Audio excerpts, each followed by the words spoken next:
बिल्कुल Sindh employees association की call ते सॼे सिंध जियां सखर में भी एहतजाजी कैंप कायम कई हुई है। सखर प्रेस क्लब आडो एहतजाजी मुज़ाहिरो कयो पियो वञे।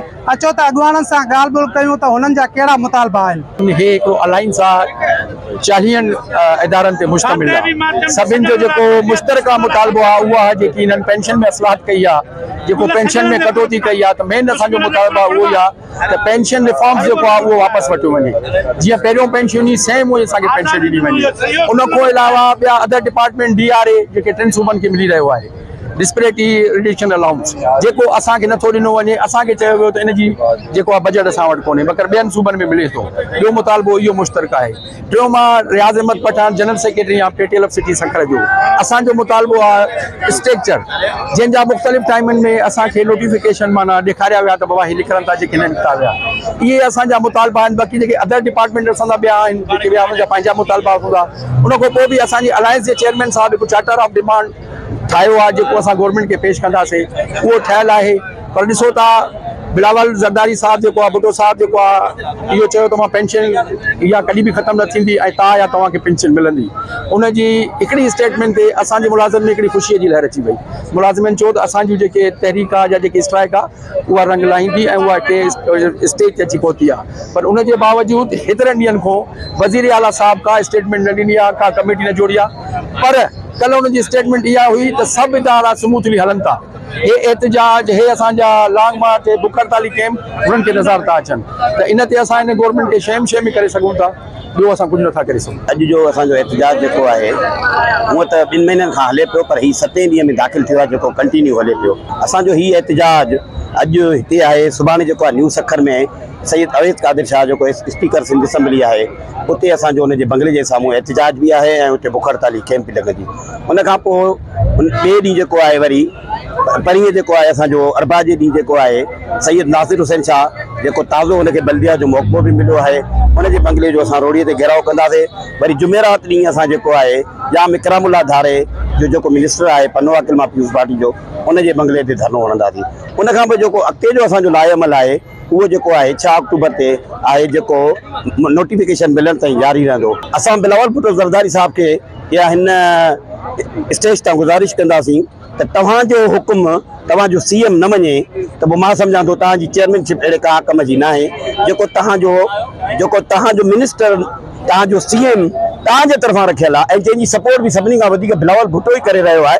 बिलावल भुट्टो साहिब खे मां हिन स्टेज तां गुज़ारिश कयां थो त महिरबानी करे अहिड़े कूड़े CM खे फिलपोर हटाए ॿियो को CM मुक़ररु कयो जेको तव्हांजे चवण खां अॼु 4थो ॾींहुं थी वियो आहे। उनखे त अलायंस जे मेंबरनि सां तव्हां हुनखे चयो आहे त उन्हनि खे इन्वॉल्व करे हुन सां ॻाल्हियूं कयो। 4 ॾींहंनि में हुन सां को बि राब्तो न कयो आहे।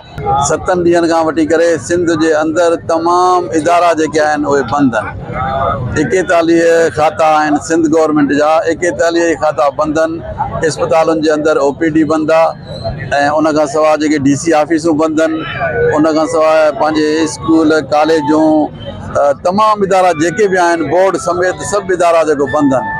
पर उनजे बावजूदि सिंध गवर्नमेंट ते कंहिं बि क़िस्म जी जूअ न चुरी आहे जेको आहे। ऐं ॿियो जेको बिलावल साहिबु हिकिड़ो बयानु जारी कयो त असांखे त अफ़सोस थो थिए त पाकिस्तान पीपुल्स पार्टी जो चेयरमैन आहे ऐं पाकिस्तान जी वॾी हिकिड़ी पर्सनैलिटी आहे, उनजे बयान ते बि कंहिं बि क़िस्म जो CM सिंध नोटिस न वरितो आहे।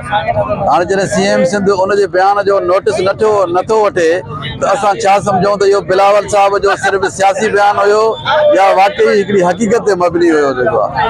असां उन बयान खे बि हिकिड़ो सियासी बयानु था सम्झूं ऐं असां इहो था सम्झूं त पाकिस्तान पीपुल्स पार्टी जी जेका सिंध गवर्नमेंट आहे उहा अवाम दुश्मन आहे। उहा अवाम जी हिमायत नथी करे। उहा अवाम जा जेके मसइला, जेके ॾुख सूर जेके आहिनि उहे हल करण लाइ उहा तयार ई कोन्हे का। जेकॾहिं तव्हां मसइला हल न कया त 6 तारीख़ ते बिलावल हाउस जे अॻियां दमादम मस कलंदर थींदो। तव्हांखे जेको ताक़त जो मुज़ाहिरो करणो हुजे उहो तव्हां कयो।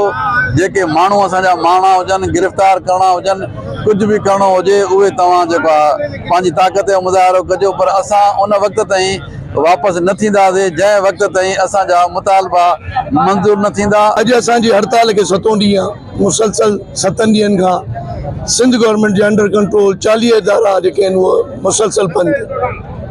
पर सिंध गवर्नमेंट जी बेस ही आहे कि हिन महिल ताईं सिंध गवर्नमेंट असां सां ॻाल्हाइण लाइ तयारु कान्हे।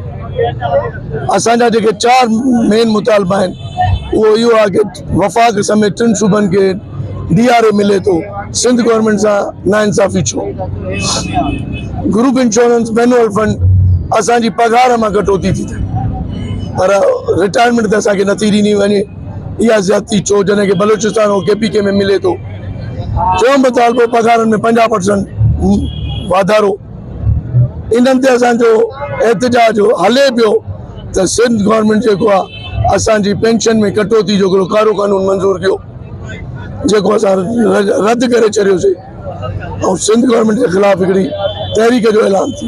अफ़सोस सां चवणो थो पए कि बिलावल भुट्टो ज़रदारी साहब पंहिंजी प्रेस कॉन्फ्रेंस में CM सिंध खे चयो कि बाबा तूं हिननि सां ॻाल्हाए, पर लॻे थो CM सिंध बिलावल भुट्टो साहब खां वधीक पावरफुल आहे जो हिन महिल ताईं का बि पेशरफ़ न थी। सुभाणे असांजो अॼु ऐं सुभाणे 2 ॾींहं असांजी रहमती बुख हड़ताल आहे।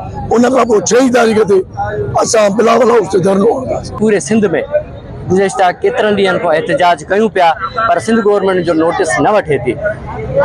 जेतोणीकि बिलावल साहब पीपल्स पार्टी सिंध गवर्नमेंट जो चेयरमैन नोटिस भी वरितो आहे पर वज़ीर आला सिंध ते जूं भी नथी जुए।